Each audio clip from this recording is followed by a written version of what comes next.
Bir gurbet kuşu gibi sen çok uzaklara kondun.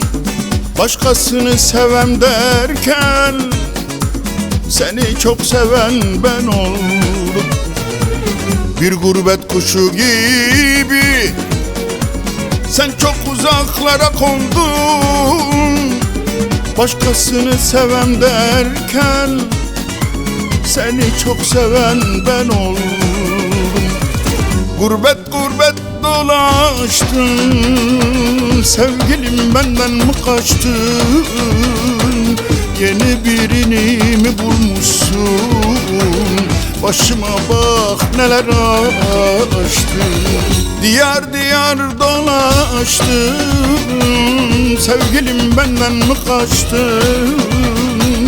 Yeni birini bulmuşsun, başıma bak neler açtın.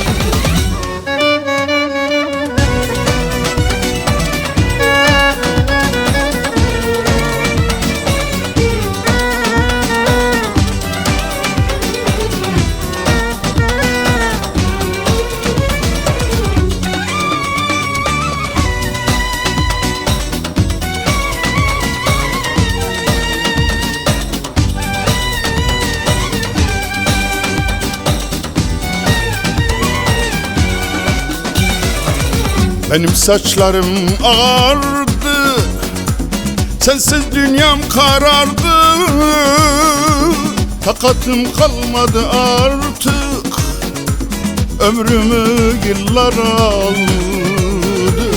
Benim saçlarım ağardı, sensiz dünyam karardı.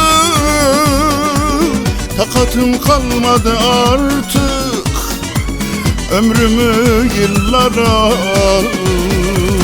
Gurbet gurbet dolaştın, sevgilim benden mi kaçtın? Yeni birini mi bulmuşsun? Başıma bak neler açtın.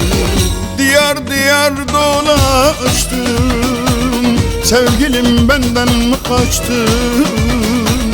Yeni birini bulmuşsun, başıma bak neler açtın.